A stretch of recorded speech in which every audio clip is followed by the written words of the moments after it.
why co-brand cards are relevant. Who's the user? Who does it benefit? So the starting point for any proposition is always the customer. And for the customer, the interaction and engagement, the benefits that arise out of a proposition that gives special pricing, offers, rewards, the opportunity to have a faster checkout, maybe a priority queue, being able to use some feature functionality that otherwise they may not get easy access to. All of these are big benefits as users.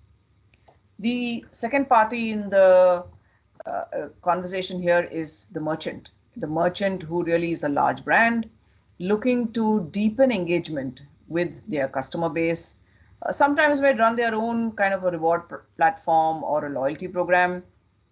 And it's very beneficial to really look at how the brand can combine a card proposition to deepen that engagement with their customers. The third and critical party here is, of course, the bank, who's the issuer of the card. And for the bank, it's an acquisition of some great relationships. And on one side is the merchant, a wonderful corporate relationship. On the other side, it's an opportunity to acquire users to whom otherwise they may or may not have had access, and to then offer the users a wide range of services that the bank offers. So together between the brand, the bank, and the consumer, it's a win-win for everybody, deepening relationship, engagement, and creating a wow experience overall through and through. And it's also financially beneficial for all parties. And this is really where the role of the network comes in. From the network standpoint, the investment and the approach is to really ensure that the experience for each one of the parties is superlative. The role of the network is to ensure the user experience using leading edge tech, whether, for example, in the card world, it is to do with contactless payments, offline payments, payments on the go, looking at a wide range of categories where the card can provide benefits over and above the specific category that the brand may belong to. And also looking at the reach and depth, right? The kind of locations in the country, the kind of domestic, international acceptance, e-commerce, all of these elements start playing a very important role in the experience for each one of these parties. The merchant, quick settlement, the bank in terms of overall experience, as well as the user. Now, internationally, the co-brand space has been around for a while, and there are some very popular and favorite categories. You have the traditional winners like airlines, hospitality, fuel, and these have been very big in the Indian environment as well.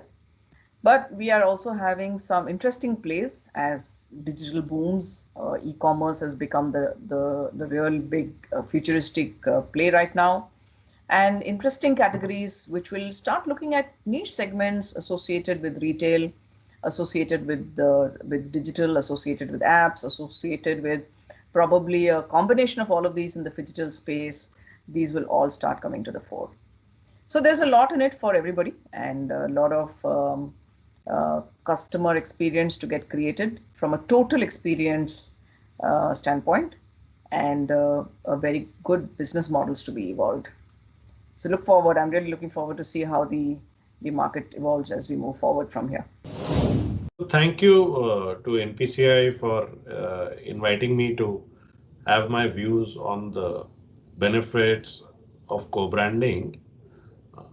Co-branding, to my mind, is a very strategic long-term partnership which a credit card player, a bank gets into with any other retail player or B2B player. We have seen multiple examples of these relationships in the market.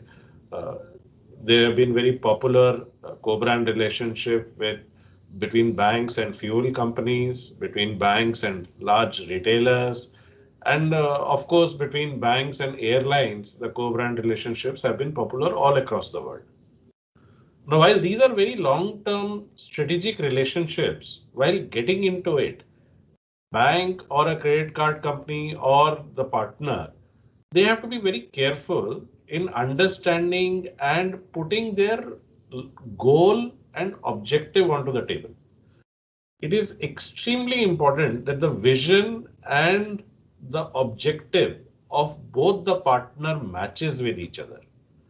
Because if it does not match, then that particular relationship will not be successful in the long run. To give you an example, if one partner is looking at, let's say, increasing acquisition in the short term or increasing profitability while in the short term, while the other partner is looking at building loyalty in the long term, both these goals will be contra at some point of time and the conflict will happen. The second very important, very, very critical thing in co-brand building co-brand relationships is looking at the brand fit.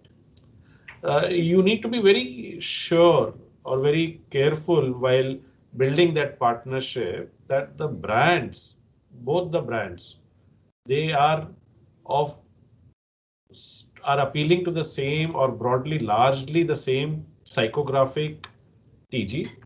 Uh, there should not be major dissonances between the value systems of the brand. So it is extremely critical that while getting into a co-brand relationship, these two parameters are looked at.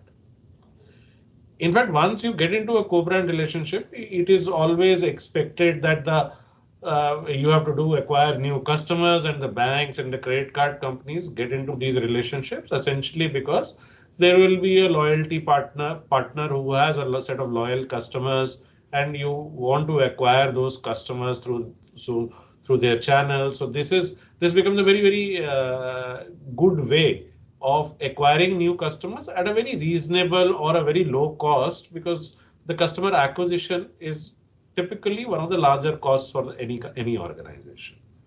So once you get into the acquiring of new customers, and while you are doing that, one should be very careful that the products which are designed, the value proposition of those products has to be very focused, because the co-brand team is acquiring these customers or getting these new customers, and when the customers are getting on board, they are expecting a certain set of value proposition and service which has to be very focused towards use of that particular partner. Again, to give you an example, this has been very successfully done by a lot of players in case of airline industry, where whatever the customer spends gets converted into air miles, and those air miles can be used for traveling by the customer.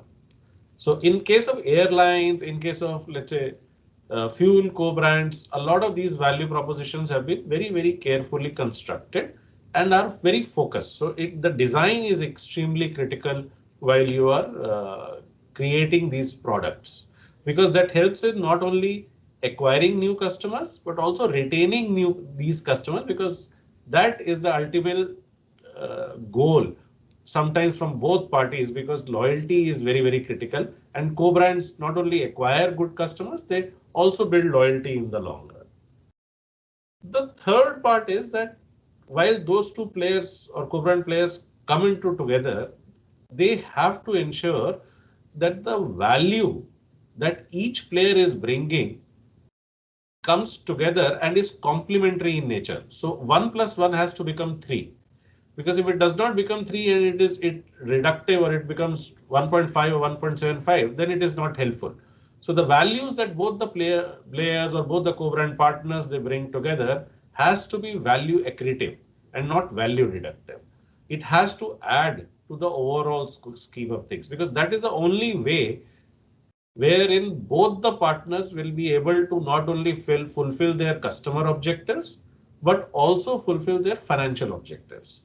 So to do that, the value has to be accretive, and each player ha ha has to bring in whatever is their core strengths. And more complementary they are, the better it is, because that adds more value to the overall scheme of things.